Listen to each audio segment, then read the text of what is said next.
श्वसन तंत्र, respiratory system. बात करें श्वसन तंत्र, जंतुओं द्वारा आवश्यक अधिकांश ऊर्जा लिपिड और कार्बोहाइड्रेट से उत्पन्न होती है। ऊर्जा को मुक्त करने के लिए ईंधन का ऑक्सीकरण होना जरूरी है। सांस लेना, सांस को अंदर लेना और बाहर छोड़ना। श्वसन, ऊर्जा उत्पादन के लिए गैसों का आदान प्रदान। ऑक्सीकरण प्रक्रिया अंततः लिपिड या कार्बोहाइड्रेट को कार्बन डाइऑक्साइड और जल में बदल देती है। Carbohydrate C6H12O6 plus 6O2, oxygen के 6 अणु, 6CO2 plus 6H2O plus 670 kilo calorie में बदल देती है। शरीर में उपस्थित ग्लूकोज का ऑक्सीकरण, ऑक्सीकरण का मतलब जलना, श्वसन कहलाता है। तो शरीर में ग्लूकोज का जलना श्वसन कहलाता है।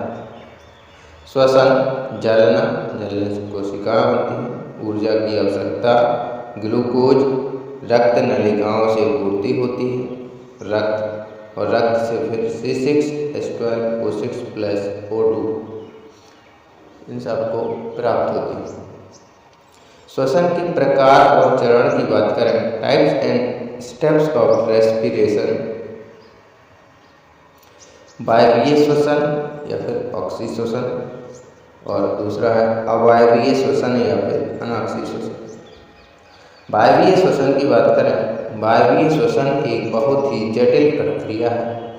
4 प्रमुख चरणों में पूरी होती है, जैसे ग्लाइकोलाइसिस, पायरुवेट ऑक्सीकरण, क्रेब्स चक्र और इलेक्ट्रॉन परिवहन श्रृंखला कहा जाता है।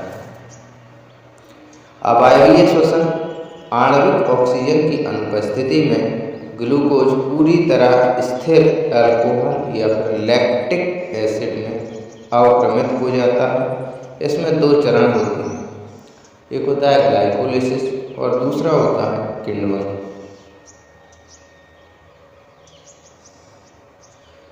वायवीय श्वसन, ऐसे जीव जंतु जो ऑक्सीजन की उपस्थिति में श्वसन करते हैं, अधिकतर जीव जंतुओं में होता है। कोशिका द्रव्य व माइटोकॉन्ड्रिया में इसमें ग्लूकोज का पूर्ण विखंडन होना और एक ग्लूकोज के अणु के टूटने पर 36 से 38 ATP ऊर्जा का निर्माण होता है और अंत में कार्बन डाइऑक्साइड और जल अंतिम उत्पाद होता है।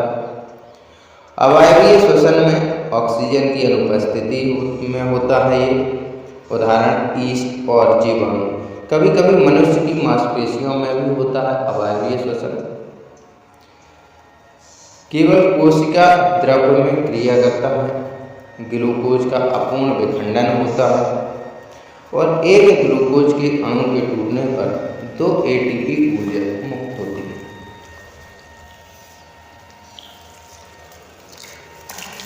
अंतिम उत्पाद की बात करें, अंतिम उत्पाद एल्कोहल और CO2 व लैक्टिक एसिड। जबकि वायवीय श्वसन में क्या होता था, कार्बन डाइऑक्साइड और जल अंतिम उत्पाद होता था। अवायवीय श्वसन में एल्कोहल, कार्बन डाइऑक्साइड और लैक्टिक एसिड अंतिम उत्पाद।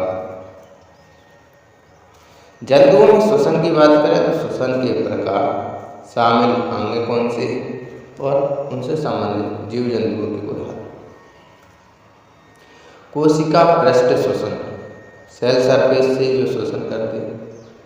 शरीर की सामान्य सतह शामिल अंग है, उदाहरण है अमीबा और पैरामीशियम। अमीबा और पैरामीशियम कैसे सांस लेते हैं, तो सतह से। वातक श्वसन, तो श्वास नली से सांस लेते हैं कीट, चींटी और तितली।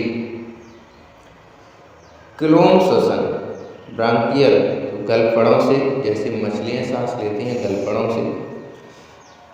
त्वक श्वसन, जो त्वचा से सांस लेने वाले जीव हैं, जैसे मेढक।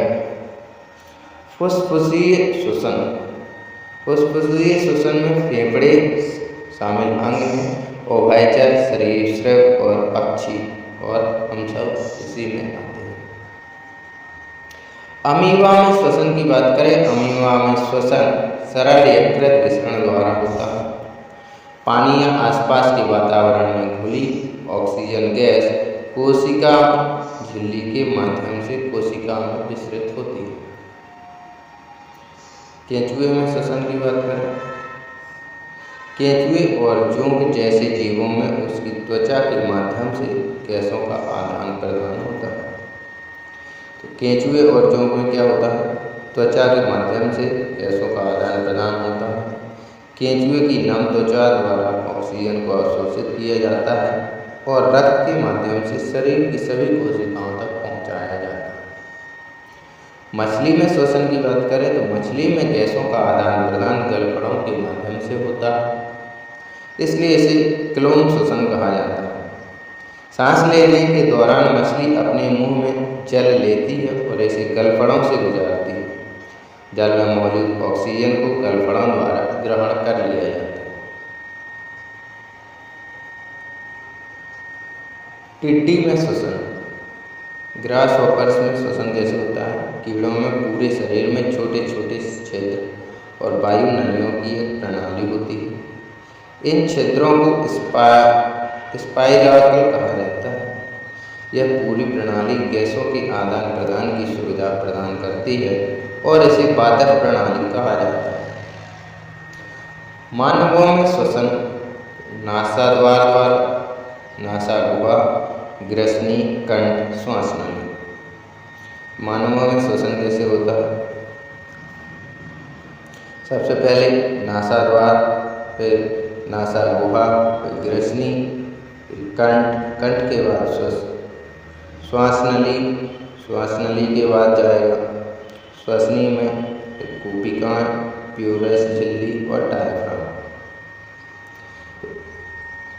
इस पूरे डायग्राम द्वारा आप मानव में श्वसन को समझ सकते हैं।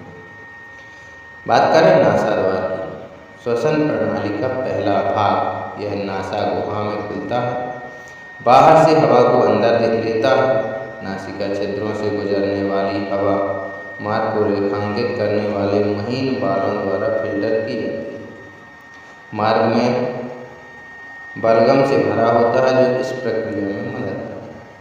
हमारे जो नाक में बाल होते हैं, इससे क्या होता है,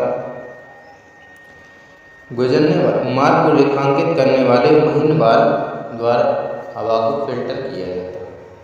और बलगम से भरा होता है, तो मार्ग हमारा नासिका मार्ग ये बलगम से भरा होता है, इस प्रक्रिया में मदद करता है। नासा गुहा की बात करें, रोम होते हैं छोटे छोटे, पोमेन ग्रंथि गंध की जानकारी देती है और घ्राण पिंड, सेबेसियन ग्रंथि तो गर्म ठंडे का एहसास कराती है। ग्रसनी यह पाचन तंत्र और श्वसन प्रणाली का एक पोहाइनिष्ठ हिस्सा है। गलत भोजन और ग्लोरिस छाती द्वारा। कंठ की बात करें, कंठ के अंदर पतले पतले वोकल कॉर्ड्स अथवा ध्वनि रज्जु पाए जाते हैं। बात करें श्वास नली की, लंबाई 10 से 12 सेंटीमीटर होती है। इसमें सी आकार की माइलिन उपास्थियाँ पाई जाती हैं जो वायु दाब को नियंत्रित करती हैं। पुरुषों में एडम्स एप्पल उपस्थित होता है जिससे आवाज में गहराई आती है। छल्लों का कार्य श्वास नली को चिपकने नहीं देती, लगभग 15 से 20 सेल्सियस आकार के छल्ले पाए जाते हैं। 15 से 20 सेंटीमीटर आकार के छल्ले पाए जाते हैं। ये उपास्थियों के बने होते हैं। फेफड़े ये 2 हल्के वजन के स्पंजी पाउच होते हैं, प्लूरा नामक झिल्ली से ढके होते हैं। हमारे फेफड़े में लोग क्या करते हैं, ऑक्सीजन हमारे फेफड़ों में जाती है और पूरे शरीर में रक्त के द्वारा पहुँचती है। फेफड़े ये 2 हल्के वजन के स्पंजी पाउच होते हैं, प्लूरा नामक झिल्ली से ढके होते हैं।